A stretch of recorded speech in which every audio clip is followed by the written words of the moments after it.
పడిందేరా. ఇప్పుడు ఎప్పుడైతే under current చూడండి, ఎప్పుడైనా సరే పార్టీని ఎలా చేసుకొని వస్తున్నాడు, 11 మంది ఎమ్మెల్యేలు ఇన్ఛార్జీలు స్టందం చేసి పెట్టేశాడు. అప్పుడు ఏమవుతుంది, ఇన్ఛార్జికి అధినాయకుడు భరోసా ఇచ్చాడు, ఎస్ మన వాళ్ళు ఈసారి ఎంపీటీసీలు జెడ్పీటీసీలు చేజారకూడదు.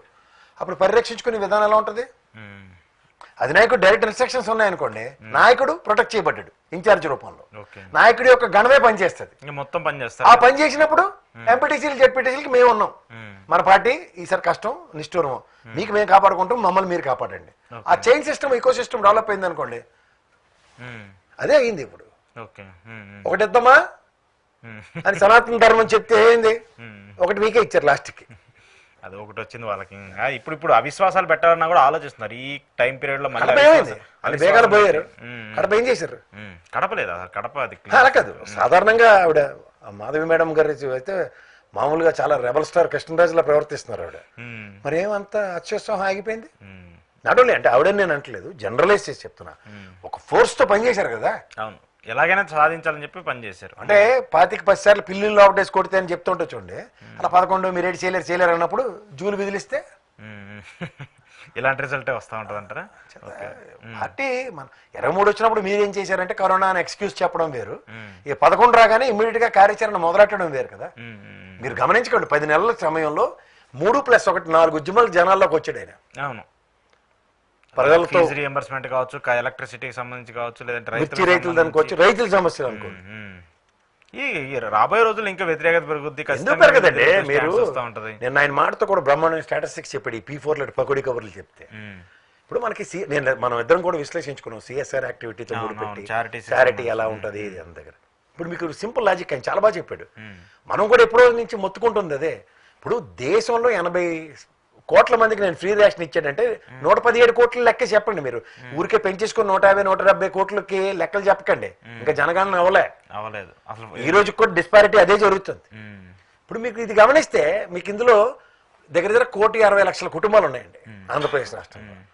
1,43,00,000 నేను కాదు, నీతి ఆయోగ్ ఇచ్చిన డేటా రేషన్ కార్డులు ఉన్నాయి. ట్యాక్స్ పేయర్స్ ఎంత, 8,70,000.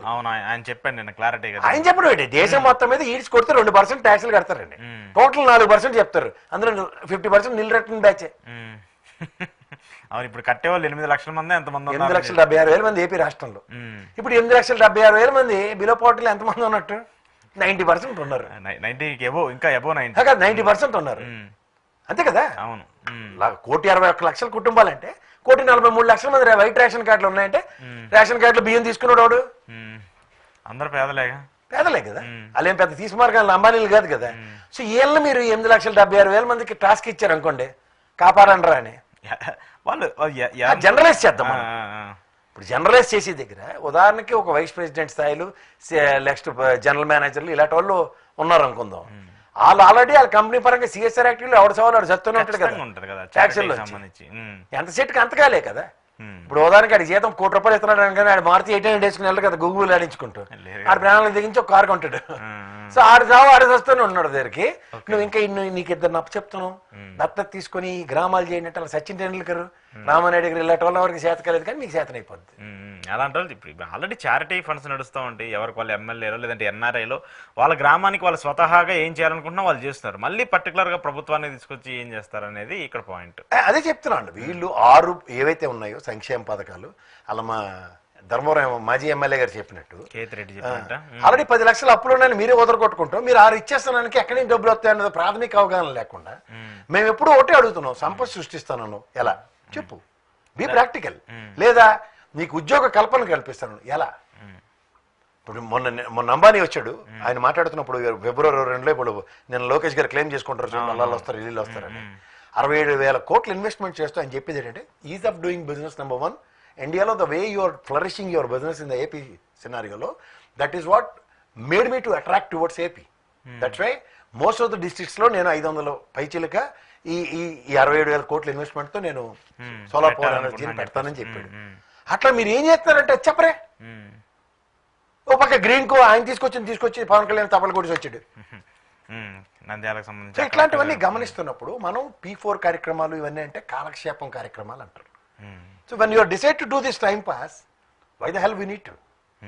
అవసరం లేదు ప్రజలకు అవన్నీ అవసరం లేదు. అవన్నీ కూడా అందుకే సగం మంది పోతే నూరా వాళ్ళు మళ్ళీ సిరెత్తిపోయిన చంద్రబాబు గారు మాటతో ఈ బీసీలు కాపులు ఎస్సీలు ఎస్టీలు ఇలాంటి వాళ్ళకి మనం చెప్పింది అన్నాడు. ఏడు చెప్తావు నువ్వు 4,000 రూపాయలు పెన్షన్ ఇస్తావంటే మీ పక్క అట్రాక్ట్ అయ్యి వచ్చి ఓట్లు వేసాం. డెఫినెట్ గా 6 ఏవైతే ఫ్రీ బస్ అన్నో ఆడవాళ్ళు ఎక్కడ జరిగినా ఇప్పుడు నువ్వు భార్య పిల్లలు మీరు వెళ్ళారు అనుకోండి, భార్య ఆడపిల్లకి టికెట్ లేదంటే మీ ఎదురుతున్న ఎక్కడికైనా పోవచ్చు కదా.